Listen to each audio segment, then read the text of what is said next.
Waalaikumsalam warahmatullahi wabarakatuh. Selamat pagi anak-anak. Pagi Bu. Gimana kabar kalian? Masih sehat kan? Alhamdulillah baik Bu. Ya, alhamdulillah.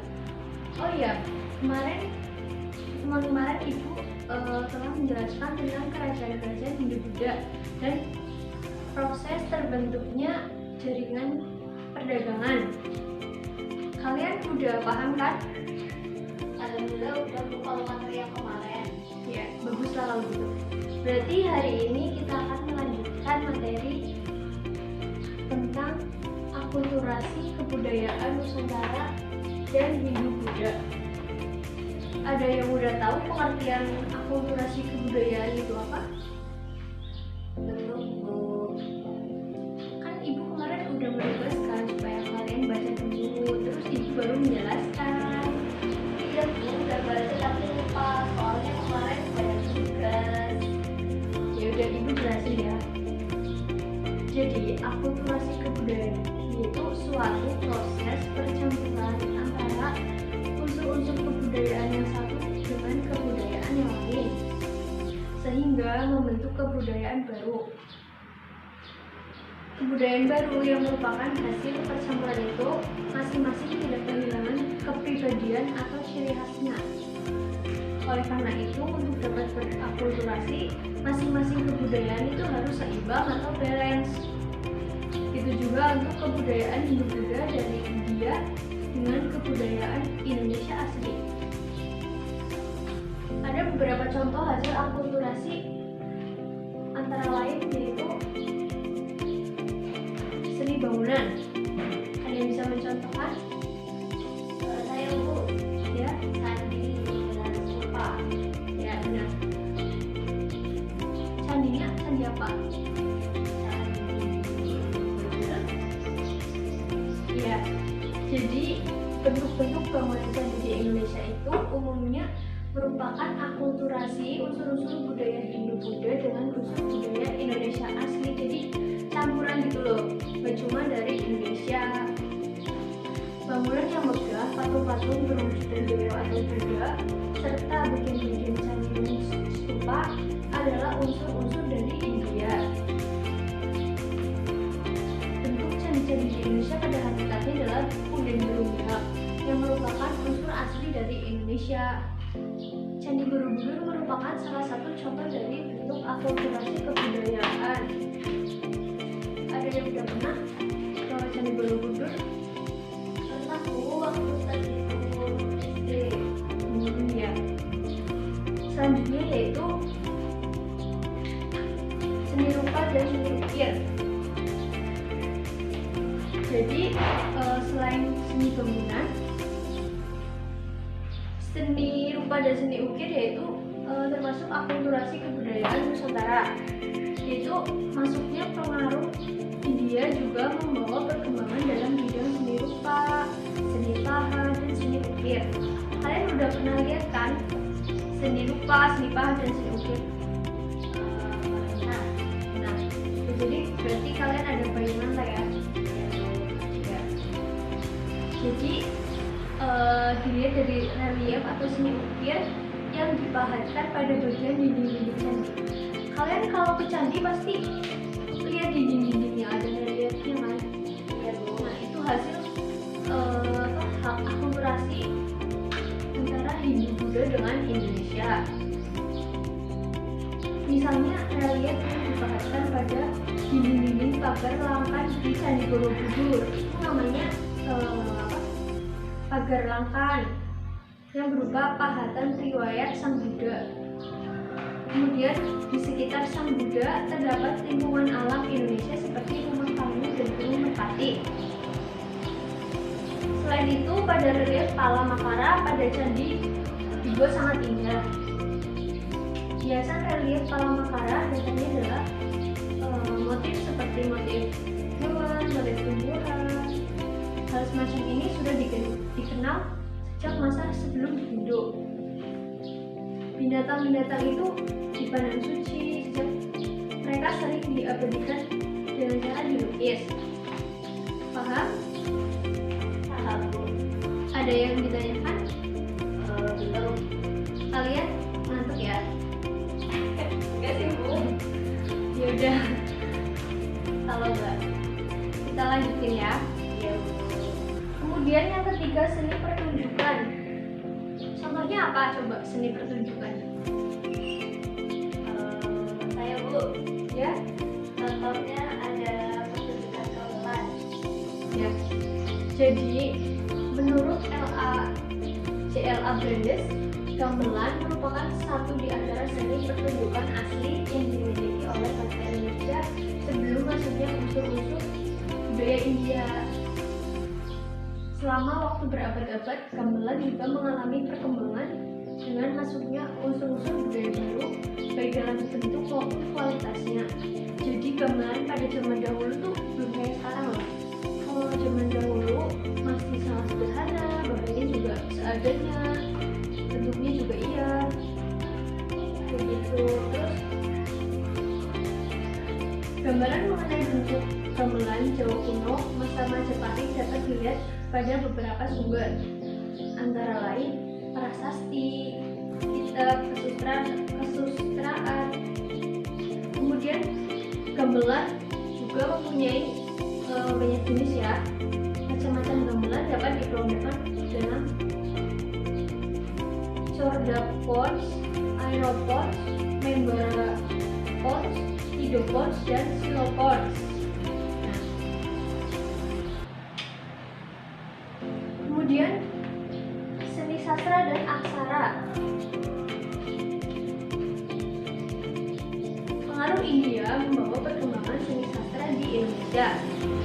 Seni sastra waktu itu ada yang berbentuk prosa dan ada yang berbentuk puisi. Berdasarkan istrinya, kasustraan dapat dikelompokkan menjadi 3, yaitu tutur, kitab hukum, dan wiracarita. Bentuk wiracarita yaitu paling dikenal di Indonesia. Contohnya adalah tentang Ramayana dan Mahabharata. Kalian pernah melihat tayangan Mahabharata atau mendengar kisah Ramayana?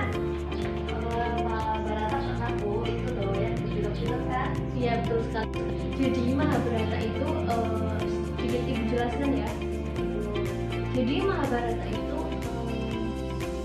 mengisahkan tentang perang saudara. Jadi dua saudara itu berebut tahta atau berebut kerajaan, kekuasaan di Hastinapura, seperti itu. Paham? Paham Bu.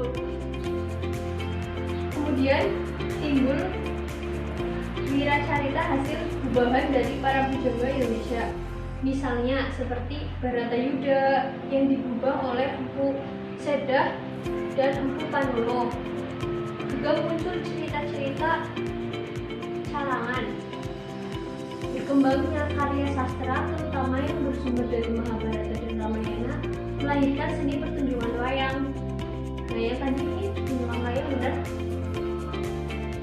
Kemudian pertunjukan wayang kulit di Indonesia khususnya di Jawa sudah begitu mendarah daging. Isi dan cerita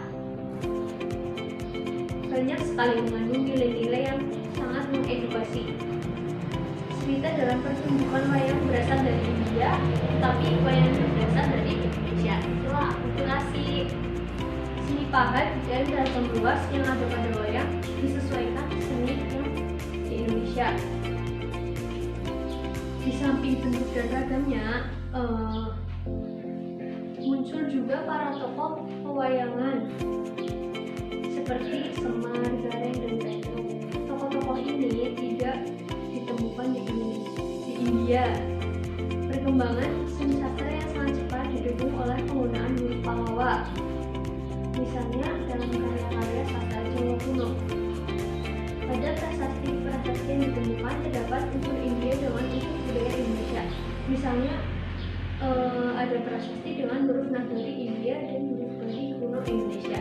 Jadi dalam seni sastra dan aksara itu terdapat banyak sekali ya, contohnya seperti tadi jadi India masuk ke Indonesia itu membawa seni sastra dan aksara dan menimbulkan akulturasi kebudayaan seperti Kemudian selanjutnya sistem kepercayaan. Ada yang tahu kepercayaan itu apa? Karena tahu udah lupa. Ya, sistem kepercayaan yaitu seperti apa ya, agama gitu, menganut apa gitu.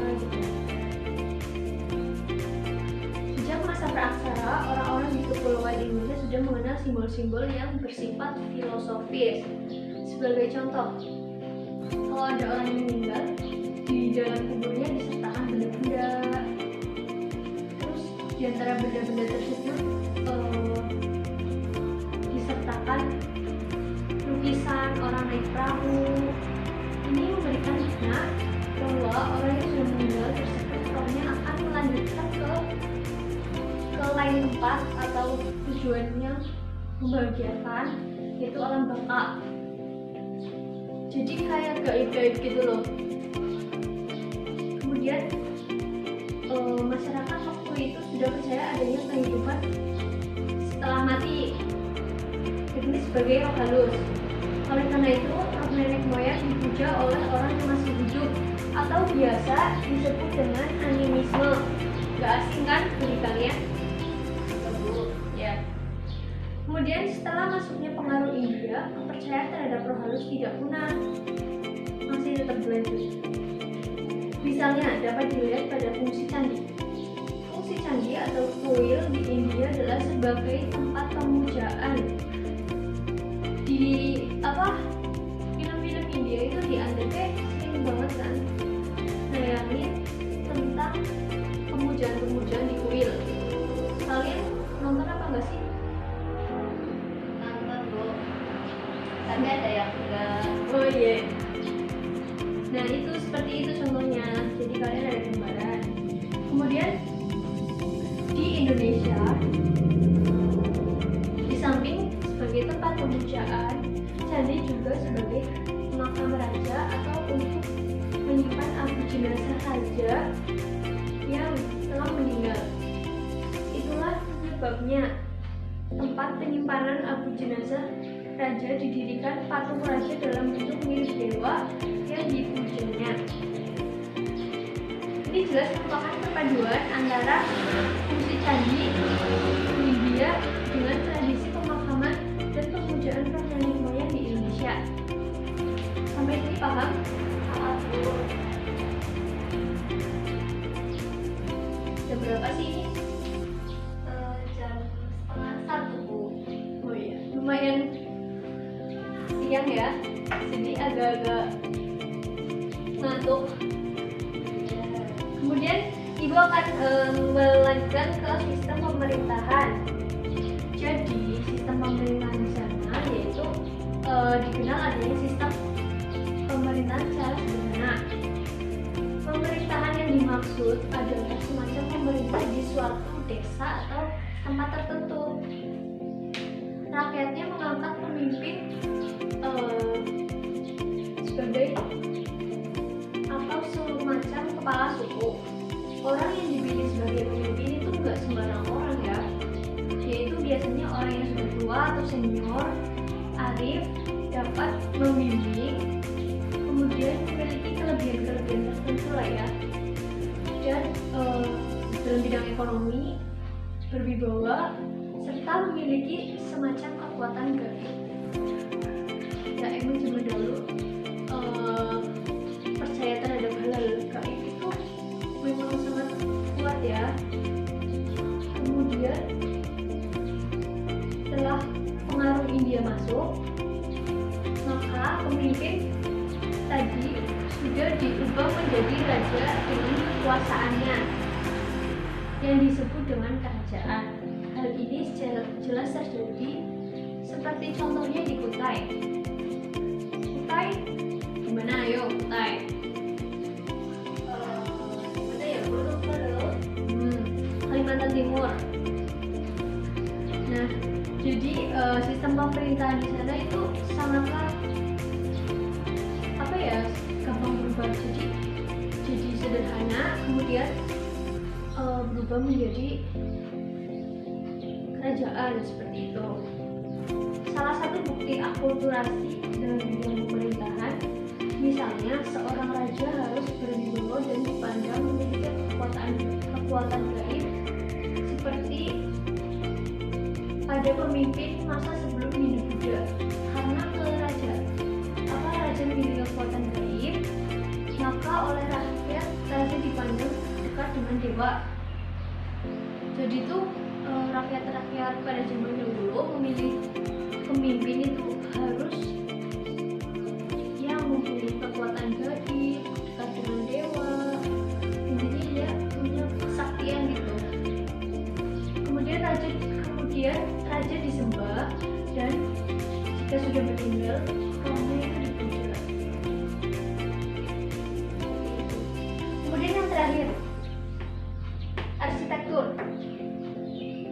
Jadi bentuk akulturasi budaya lain yang dapat dilihat hingga saat ini adalah arsitektur pada bangunan-bangunan keagamaan. Bangunan keagamaan berupa candi atau arca sangat dikenal pada zaman Buddha. Hal ini terlihat pada sosok bangunan sakral peninggalan Hindu Buddha seperti Candi Sebu, Candi Gedong Songo, dan masih banyak lagi. Juga bangunan pertapaan wihara merupakan bangunan lunak. Bangunan ini dapat dilihat dari beberapa candi Klausan, candi Jalatunda, candi Tikus, dan masih banyak lagi. Bentuk lain berupa stupa berunak yang dapat dilihat pada bangunan Borobudur. Di samping itu juga terdapat bangunan gua seperti gua Salomangke, Gua Beja. Kemudian bangunan lainnya dapat berupa gapura Paduraksa seperti Candi Bajangratu, Candi Jedong, Candi Kumbangan. Nah, itu merupakan contoh-contohnya. Untuk memahami lebih lanjut bisa baca, bisa kalian baca sendiri lah ya. Nah, kemudian bangunan suci Brunak itu sebenarnya sudah berkembang subur dalam zaman praaksara ya, sebagai penggambaran dari alam semesta yang bertingkat-tingkat. Jadi itu pada zaman dahulu bangunan suci itu memiliki tingkatan yang paling atas adalah tempat persemayaman atau nenek moyang. Kuil Brunak itu menjadi sarana khusus untuk persembahyangan dalam rangka pemujaan terhadap roh nenek moyang. Kemudian pemikiran dasar dan filsafat yang melandasi kepercayaan ini terhidup di dalam kehidupan. Meskipun tidak begitu tampil di permukaan sebagai lokal jenius yang menentukan arah perkembangan budaya Indonesia dalam mengolah pengaruh Hindu Buddha, maka unsur-unsur praaksara itu makin nampak pengaruhnya. Ungkapan-ungkapan seperti candi misalnya dipahami maknanya hanya sebagai pemujaan nenek moyang atau yang lain. Alas atau kaki candi berbentuk persegi atau bujur sangkar berketinggian menyerupai batu dan dicapai melalui tangga yang langsung dapat menuju bilik candi. Kalian di candi cuma jalan aja atau cari ilmu? Foto-foto Bu. Biasanya kalau kayak gitu dikasih tugas kan? Iya Bu, paling kalau kesana cuma ceritakan apa sih yang berjalan dulu Bu, jadi sedikit-sedikit baik. Kemudian di tengah kaki candi terdapat perigi tempat menanam perigi. Bagian kaki candi disimbolkan sebagai burloka dalam ajaran Hindu atau kamaloka dalam ajaran Buddha. Sedikit belibet ya, karena ini berbicara tentang Hindu Buddha, bukan hanya berbicara tentang akulturasi Indonesia. Denah bagian tubuh candi pada umumnya berdimensi lebih kecil dari alasnya, sehingga membentuk serambi. Bagian tubuh ini dapat berbentuk kubus atau silinder yang berisi 1 atau 4 bilik. Pada Candi Hindu lubang gerigi yang ditutup yoni terdapat di tengah bilik utama. Dinding luar terdapat relung yang berisi arca. Pada bagian atas setiap pintu masuk candi dihiasi kepala kala yang dikenal sebagai Banaspati, yaitu lambang penjaga. Jadi di sana tuh ada lambang penjaganya ya. Terdapat biasanya di depan pintu masuk. Kalian lihat apa enggak? Kok itu soalnya udah lama. Ya nanti besok kita belajarnya outdoor aja ya ke sana. Setuju Bu. Ya, oke. Kemudian bagian atap. Candi selalu terdiri atas susunan tingkat yang mengecil ke atas dan diakhiri dengan mahkota. Mahkota ini dapat berupa stupa, lingga, ratna, atau berbentuk kubus. Bagian atap candi disimbolkan sebagai tempat persemayaman dewa. Khusus untuk candi-candi juga menggunakan stupa sebagai elemennya. Secara keseluruhan, candi menggambarkan hubungan makrokosmos atau alam semesta yang dibagi menjadi tiga, yaitu alam bawah, tempat manusia yang masih mempunyai nafsu, alam antara, tempat manusia telah meninggalkan keduniawian dan dalam keadaan suci menemui Tuhannya, dan atas tempat dewa-dewa. Jadi bangunan candi itu sangat suci ya, bukan tempat hanya untuk rekreasi saja, tapi tempat itu pemujaan dulunya. Itu saja yang bisa Ibu sampaikan. Ada pertanyaan? Belum Bu. Kalian udah paham atau masih bingung? Paham Bu. Ya, baik. Jadi materi hari ini sampai sini karena sekarang udah menunjukkan jam habis. Kemudian Ibu beri tugas ya. Ya Bu. Jadi buatlah ringkasan tulisan tentang bab ini.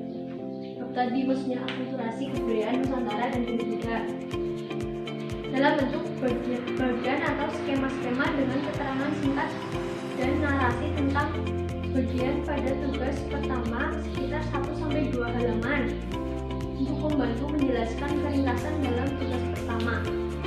Kemudian carilah bahan bacaan terkait dengan pembahasan ini. Yang penting ini sumbernya buku ya. Iya Bu. Internet boleh tapi sumber utamanya harus buku.